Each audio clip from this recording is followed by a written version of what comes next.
The Hook. Imagine a moonless night in 1862. The South Carolina coast is a jagged line of Confederate cannons and bayonets. In the heart of Charleston Harbor sits the CSS Planter, a heavily armed steamship loaded with explosives and the secrets of the rebellion. The white officers are ashore, sleeping soundly. On deck, a black man puts on the captain's heavy straw hat and gold-trimmed coat.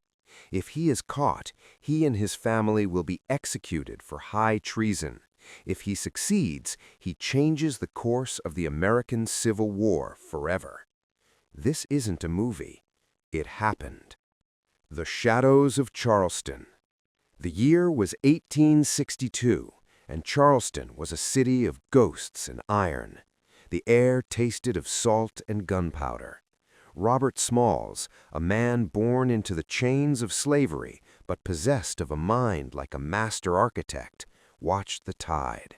He knew the currents of the Ashley and Cooper rivers better than the men who claimed to own him. Robert was a wheelman, a pilot in all but name. Because of the laws of the South, a black man could not hold the official title of pilot, yet it was Robert's steady hand that navigated the CSS Planter through the treacherous minefields and sandbars of the harbor. He saw everything: the placement of the Confederate forts, the timing of the guards, and the growing desperation of the Union blockade sitting just miles away in the dark Atlantic. The audacious plan. The plan was born in whispers. Robert's wife, Hannah, and their 2 children were his world. "I am going to take the ship," he told her one night in their small quarters. The risk was absolute. The Confederate Navy had orders to blow the ship to pieces if any sign of mutiny appeared. On the night of May 12, 1862, the 3 white officers of the Planter decided to stay ashore at a local hotel, violating general orders. This was the window. Robert gathered a crew of 7 other enslaved sailors. They had to move in silence. At roughly 3 a.m., they slipped the moorings. But there was a complication that would make a modern thriller writer sweat. They had to pick up their families at a nearby wharf without being spotted by the Southern Guard. Passing the Lions. To escape, the Planter had to pass 4 major Confederate checkpoints, including the formidable Fort Sumter, the very place where the Civil War had begun. Robert Smalls put on the captain's uniform. He stood on the bridge, mimicking the captain's posture, hiding his face in the shadows of the large straw hat. As they approached Fort Sumter, the crew trembled. If the guards signaled them to stop and they didn't, the fort's massive cannons would turn the wooden ship into toothpicks in seconds. At the proper distance, Robert pulled the cord. 2 long whistles, 1 short. The correct signal. The sentinel at Fort Sumter looked down at the ship in the pre-dawn mist. He saw the familiar silhouette of the Planter, saw the captain waving his hand, and yelled back, "Pass the Planter!" The moment of truth. Once past the final fort, Robert didn't head for the open sea immediately. He hauled down the Confederate stars and bars and the palmetto flag. In its place, Hannah had sewn together a white bedsheet. As the sun began to peek over the horizon, the Union blockade ships saw a Confederate steamer charging toward them at full speed. The USS Onward prepared its guns. "Open fire!" the commander nearly shouted. But then a lookout spotted the white sheet. Robert Smalls brought the ship alongside the Union vessel, tipped his hat to the stunned Northern officers, and shouted, "Good morning, sir. I've brought you some of the Confederates' big guns." The political pilot. The war had ended, but for Robert Smalls, the battle had merely shifted terrain. The smoke of the cannons was replaced by the tobacco clouds of legislative back rooms. The man who had navigated minefields in Charleston Harbor now had to navigate the treacherous waters of Reconstruction-era American politics. The house on Prince Street. In a move that sounds like historical fiction but is absolute fact, Robert Smalls returned to his hometown of Beaufort, South Carolina. He didn't return as a fugitive, he returned as a hero with federal prize money in his pocket from the capture of the Planter. With that money, he walked up to the auction block of the very estate where he and his mother had once been enslaved, the McKee house. He bought it. He moved his family into the master bedroom. In an act of profound grace that defines his character, when the former owner's wife, now elderly and suffering from dementia, returned to the house thinking she still lived there, Smalls did not turn her away. He let her stay in her old room until she passed away, proving that while the South had lost its nobility, Smalls had found his own. Building the foundation, public education. Smalls understood a fundamental truth. Freedom without education is a house without a floor. In 1868, he was elected to the South Carolina Constitutional Convention. At the time, the South had no system of free public education. Smalls became the primary architect of a revolutionary mandate. He didn't just want schools for black children. He pushed for a system that provided free, compulsory, tax-supported public education for all children, regardless of race. "My people have been denied the light of knowledge for centuries," Smalls reportedly argued. "We shall not deny it to anyone else." Because of Robert Smalls, South Carolina established one of the first comprehensive public school systems in the United States. It was a victory that would impact millions of Americans for generations to come. The halls of Congress. In 1874, Smalls took his fight to the national stage. He was elected to the U.S. House of Representatives, serving 5 terms. He was a powerhouse on the floor, known for his sharp wit and refusal to be intimidated by former Confederate officers who now sat across the aisle from him. He focused on infrastructure, bringing federal dollars to South Carolina to build the Charleston Navy Yard. Civil rights, fighting against the rising tide of the Redeemers, white supremacists who sought to dismantle the gains of the Civil War. Military reform, ensuring that black soldiers received the pensions and respect they had earned on the battlefield. The gathering storm, the end of Reconstruction. The 1880s and 90s brought a dark turn. The Compromise of 1877 had seen federal troops withdraw from the South, leaving black voters at the mercy of the KKK and red shirt militias. Smalls watched as his colleagues were intimidated, lynched, or driven from office. During the South Carolina Constitutional Convention of 1895, the state moved to formally disenfranchise black voters. Smalls stood as one of the last 6 black delegates. He stood before a room full of men who hated him and delivered a stinging rebuke. "My race needs no special defense, for the past history of them in this country proves them to be the equal of any people anywhere.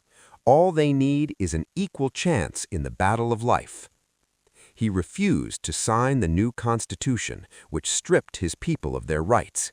Though he lost the political battle that day, he had already planted the seeds of the civil rights movement that would bloom 60 years later.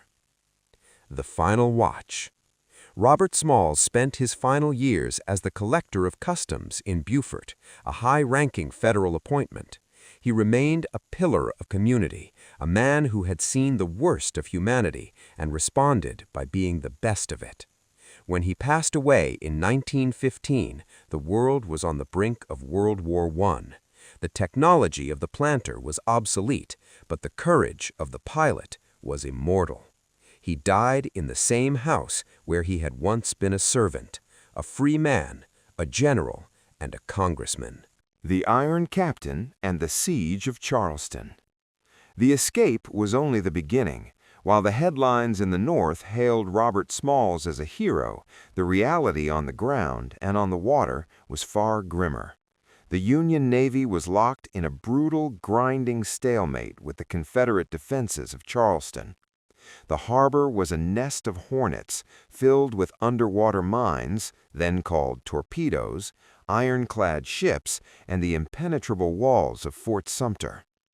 The first black captain. The Union Navy knew they had a golden asset in Smalls. He didn't just know the harbor, he knew the Confederate mind. He was assigned to the USS Keokuk, an experimental ironclad. During the massive assault on Charleston in April 1863, the Keokuk took a devastating beating. Smalls watched from the pilot house as the ship was struck nearly 100 times by Confederate shells. When the Keokuk sank the next morning, Smalls didn't retreat. He went back to his beloved Planter, which was now a Union transport ship. The turning point came during a fierce engagement at Folly Island Creek. The Planter was caught in a crossfire. The ship's white captain, paralyzed by fear and seeing the overwhelming Confederate numbers, ordered the crew to surrender. He feared that if they were captured, they would all be executed, especially Smalls. But Robert Smalls knew surrender meant certain death or a return to chains for him and his black crew. In a moment of sheer audacity, Smalls refused the order. As the white captain hid in the coal bunker, Smalls took command of the ship. Amidst a hail of bullets and whistling shells, he navigated the Planter through the narrow, shallow creek, outmaneuvering the Confederate batteries and saving the vessel. For this act of bravery, the Union did something unprecedented. They promoted him. Robert Smalls became the first black captain of a United States ship, earning a salary of $1,500 a year, a small fortune at the time. The Port Royal Experiment. While the war raged, Smalls became a central figure in the Port Royal Experiment.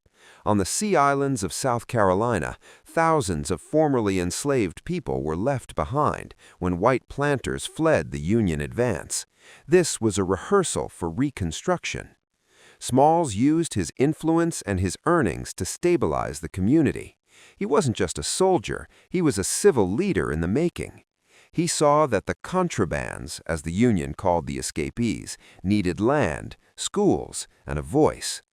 "I can never lose sight of the fact that I was once a slave, and I will never let this country forget that it was the black man's hand that helped steer the ship of state through the storm." A meeting with the president. The legend of Robert Smalls eventually reached the White House. In August 1862, Smalls traveled to Washington, D.C. He met with President Abraham Lincoln and Secretary of War Edwin Stanton. The meeting was pivotal. At the time, Lincoln was still hesitant about officially enlisting black soldiers. Smalls, with his quiet dignity and first-hand accounts of the bravery of his crew, became the living proof Lincoln needed. Shortly after their meeting, the Secretary of War issued the order to begin raising the 1st South Carolina Volunteers, one of the first official black regiments in the Union Army. Smalls didn't just escape slavery, he lobbied the President of the United States to let his people fight for their own dignity. The Psychological War. Back in Charleston, the Confederates were humiliated. They put a $4,000 bounty on Smalls' head, dead or alive. To the south, he was a thief who had stolen property, the ship and himself. To the north, he was a Scipio Africanus of the seas. Smalls played into this. He would often sail the Planter just within sight of the Confederate lookouts, flying the Union Jack and the Stars and Stripes, a constant floating reminder that the world they knew was sinking. He was a master of psychological warfare, using his presence to demoralize the very men who had once claimed to own his soul. The Hero's Ticket and the Streetcar War. The war was technically over, but for Robert Smalls, the most dangerous miles were yet to be traveled. The Union had saved the soul of the nation, but it had not yet decided if men like Smalls were truly part of that nation. The Philadelphia Insult. In late 1864, while the war still flickered in the South, Smalls was sent to Philadelphia. The CSS Planter needed repairs at the Navy Yard. Smalls, dressed in his full captain's uniform, the same uniform he wore while dodging Confederate shells, stepped on a city streetcar. It was a cold, rainy day. As he reached for his fare, the conductor looked him up and down. To the conductor, the brass buttons and the pilot's cap meant nothing. All he saw was the color of his skin. "You can't ride inside," the conductor barked. "Get on the platform in the back or get off." Robert Smalls, the man who had outsmarted the Confederate Navy and stood in the Oval Office with Abraham Lincoln, was forced off a public vehicle in the City of Brotherly Love. He chose to walk several miles through the freezing rain rather than stand on the platform like a piece of luggage. The news hit Philadelphia like a lightning bolt. A naval hero, a man who had delivered a Confederate warship to the Union, was treated as a second-class citizen in the North. This wasn't just a personal insult, it became a political firestorm. Smalls didn't just complain, he organized. He used the incident to spearhead a massive protest that eventually led to the desegregation of Philadelphia's public transit in 1967. It was his first taste of how a single act of defiance could rewrite the law. The return to the ruins. When Smalls finally returned to Beaufort, South Carolina after the surrender at Appomattox, he found a world turned upside down. The grand plantations were overgrown with weeds, the master class was bankrupt, their Confederate currency as worthless as autumn leaves. He walked to the McKee house on Prince Street. This was the house where he had been born in a small shack in the back. He walked through the front door, not as a servant, but as the owner. He had used his planter prize money to buy the estate at a tax sale. The neighborhood was in shock, but Smalls didn't spend his time gloating. He turned the house into a sanctuary. When the former owner, Jane McKee, returned in a state of poverty and mental confusion, Smalls didn't call the sheriff. He remembered that she had been relatively kind to his mother. In a display of radical empathy that stunned the South, he gave her a room and fed from his own table until the day she died. The birth of the Sea Island democracy. The Sea Islands became a social laboratory. Because the white landowners had fled early in the war, the formerly enslaved people, the Gullah Geechee, had spent years running their own farms and markets. Smalls became their king. He opened a general store. He started a newspaper. He bought a schoolhouse. He knew that the window of Reconstruction was a small one, and he had to jam it open as much progress as possible before the old guard tried to shut it. In 1867, the Reconstruction Acts were passed, giving black men the right to vote. Smalls didn't just go to the polls, he brought the polls to the people. He organized the Republican Club of Beaufort. He traveled by boat from island to island, teaching men who had been forbidden from reading how to understand a ballot. The Midnight Assassins. But the Old South was not going quietly. As Smalls began his ascent into formal politics, a new shadow emerged, the Ku Klux Klan and the Red Shirts. Night riders began appearing on the outskirts of Beaufort. They targeted the leaders of the new black community. Smalls received death threats pinned to his door with daggers. One night, a group of armed men surrounded his property. Smalls didn't hide in the cellar. He grabbed his rifle and stepped onto the porch of the McKee house. He stood in the moonlight, a silhouette of defiance, and made it clear that the man who had piloted the planter through the cannons of Fort Sumter was not afraid of men in bedsheets. He didn't fire a shot that night, but the message was sent. The South had changed, and Robert Smalls was the one holding the wheel. The trial of the century and the great betrayal. By the mid-1870s, Robert Smalls was no longer just a man, he was a symbol. To the black population of the South, he was the king of Beaufort, a living testament that the chains of the past could be forged into the crown of leadership. But to the redeemers, the white Southern Democrats who sought to restore the old racial hierarchy, Smalls was the ultimate target. They knew they couldn't kill him. He was too famous, and his people were too well armed. Instead, they decided to kill his reputation. The setup, the Republican printing scandal. In 1877, the political landscape of the United States shifted violently. The controversial presidential election of 1876 led to a backroom deal where federal troops were withdrawn from the South. Left unprotected, the Reconstruction governments collapsed. The Redeemers swept into power in South Carolina, and they immediately launched a fraud commission to investigate every black politician who had held office. Their primary target? Robert Smalls. They accused him of accepting a $5,000 bribe years earlier, while he was a state senator, to vote in favor of a contract for the Republican Printing Company.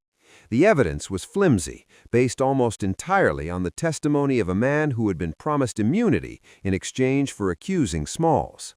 The Kangaroo Court. The trial took place in Columbia, South Carolina.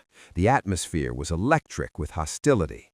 The jury was composed entirely of white men, many of whom were former Confederate soldiers who viewed Smalls as a traitor to the Southern way of life. Smalls stood tall in the courtroom. He wore the same dignity he had carried past the guns of Fort Sumter. His lawyers pointed out the inconsistencies. The dates didn't match, the money couldn't be traced, and the witness was a known liar.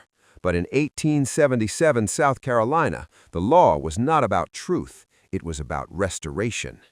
The verdict was a foregone conclusion: guilty. The judge sentenced the congressman, the hero of the Union Navy, to 2 years of hard labor in the state penitentiary. The news sent shockwaves across the United States. Northern newspapers cried foul, while Southern papers celebrated the downfall of the African king. The prison cell and the political pawn. Robert Smalls was taken to the penitentiary. For a few brief, dark days, the man who had tasted the salt air of freedom on the deck of the Planter was behind iron bars. The irony was suffocating. He was a prisoner of the very state he had helped rebuild. However, Smalls was still a U.S. congressman, and he still held immense political leverage. Behind the scenes, a massive deal was being brokered.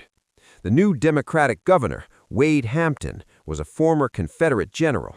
He knew that if Smalls died in prison or became a martyr, the black population might rise in a violent revolt that would destroy the state's fragile economy.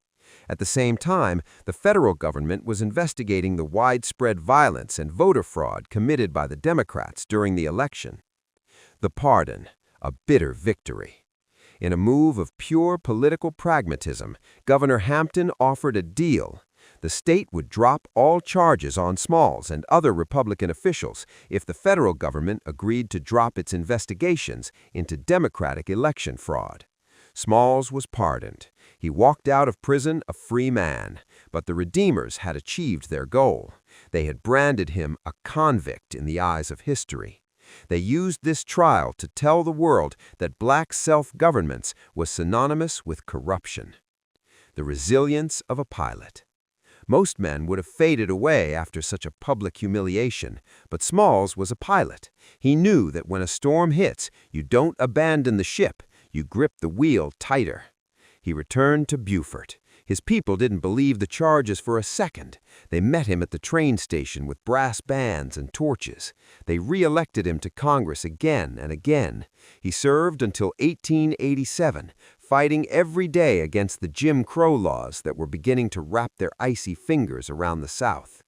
He spent his time in Washington, D.C., fighting for the Smalls Amendment, an attempt to ensure that the newly created U.S. Navy would be open to all men, regardless of race. He was the only person who could speak with the authority of a man who had actually commanded a ship in battle. The final stand at the citadel of white supremacy. By 1895, the American South was a different world than the one Robert Smalls had helped create 30 years prior. The great experiment of Reconstruction was being systematically dismantled. Across the South, states were rewriting their constitutions to ensure that black men would never vote again. In South Carolina, the movement was led by a man who was the opposite of Robert Smalls, Ben Pitchfork Tillman. Tillman was a firebrand, a white supremacist, and a master of populist rage. He openly boasted about using violence and fraud to reclaim the state. Now he called for a constitutional convention in Columbia with one singular dark purpose: disenfranchisement. The Black Six. Out of 160 delegates at the convention, only 6 were black. Leading this tiny, outnumbered band was the aging lion, Robert Smalls. He was 56 years old now, his hair tinged with gray, but his mind was as sharp as the day he navigated the Planter through the fog of Charleston Harbor. The atmosphere in the convention hall was poisonous. The white delegates didn't just disagree with Smalls, they viewed his very presence as an insult to their civilization. The weapons of exclusion. Tillman and his allies proposed series of legal hurdles designed to bypass the 15th Amendment, which guaranteed the right to vote regardless of race. These included the poll tax, a fee to vote that most poor black farmers couldn't afford. The literacy test. Voters had to read and understand a section of the Constitution. The understanding clause, a corrupt loophole where white registrars could decide that an illiterate white man understood the text, while a college-educated black man did not.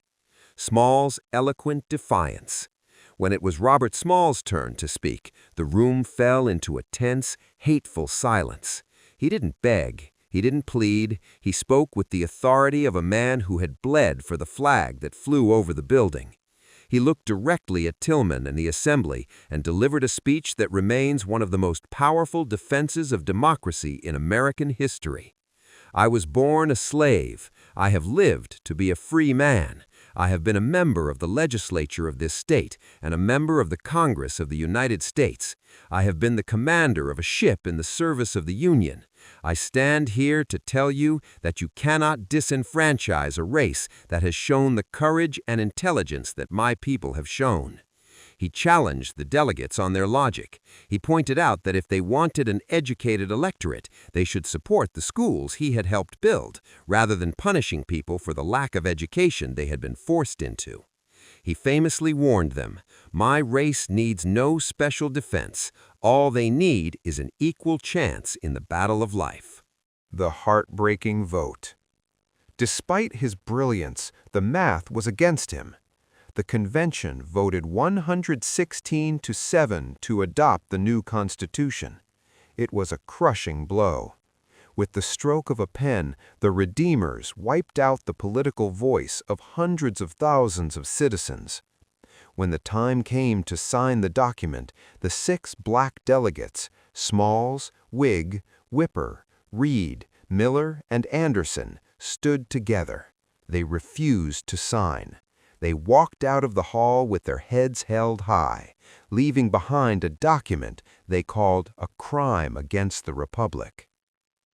The Gullah Guardian. Smalls returned to Beaufort. While the rest of the state fell under the dark shadow of Jim Crow, Beaufort remained a Gullah fortress.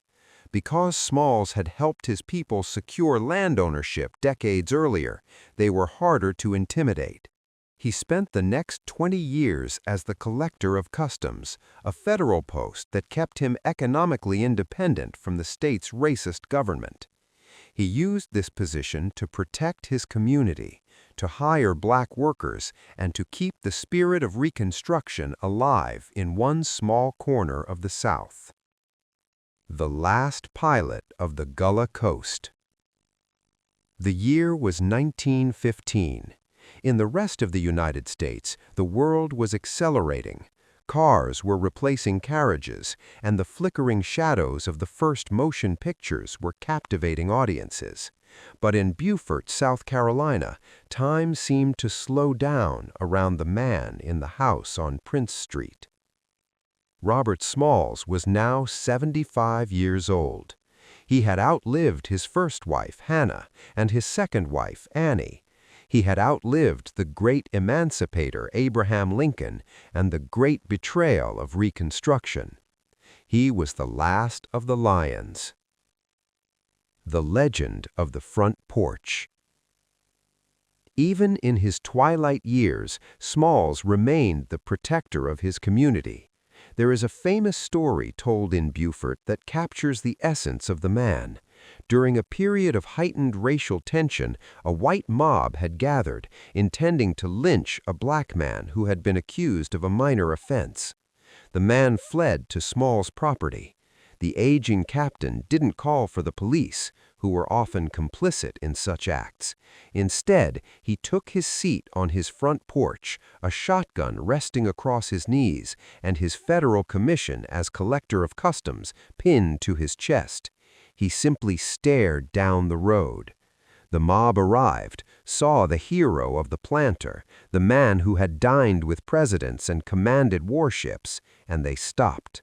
They knew that to kill Robert Smalls would be to invite the wrath of the entire federal government and a guerrilla uprising they couldn't contain. The mob turned back. Even in his old age, Smalls' presence was a fortress. The year 1915. A bitter contrast. History has a cruel sense of timing. Robert Smalls passed away on February 23, 1915, due to complications from diabetes and malaria. That very same month, the film The Birth of a Nation premiered in American theaters. The movie was a technical masterpiece, but a moral atrocity. It portrayed the Ku Klux Klan as heroes and black men, especially black politicians like Smalls, as corrupt, bumbling villains. It was the lost cause myth solidified in celluloid. As Smalls was being laid to rest in the yard of the Tabernacle Baptist Church, the country was being brainwashed into forgetting men like him. For the next 50 years, school textbooks across the South would barely mention his name. They wanted him to be a footnote. They wanted the world to believe that freedom was given to the black man, rather than seized by the throat by heroes like Robert Smalls. The resurrection of a giant. But you cannot bury a tide. In the civil rights movement of the 1960s, historians and activists began digging through the archives. They found the records of the CSS Planter. They found the transcripts of his speeches in Congress. They found the schools he built that were still standing. Today, Robert Smalls is no longer a secret. In 2004, the U.S. Army named him after him, the USAV Major General Robert Smalls. In 2023, the U.S. Navy announced that the cruiser USS Chancellorsville, named after a Confederate victory, would be renamed the USS Robert Smalls. His home in Beaufort is a National Historic Landmark, visited by thousands who want to see the place where a slave bought his master's house. The final lesson. The story of Robert Smalls is the ultimate American epic because it refuses the easy narrative of victimhood. He was a man who used every tool available to him: a stolen ship, a forged identity, a borrowed uniform, a sharp tongue, and a radical sense of forgiveness. He didn't just escape slavery, he redefined what it meant to be an American citizen. He proved that the American dream isn't a gift of birthright, it's a prize won through intelligence, audacity, and an unshakable belief that the currents of history can be steered by a steady hand. "My race needs no special defense," he had said, and he was right. His life was the only defense he ever needed.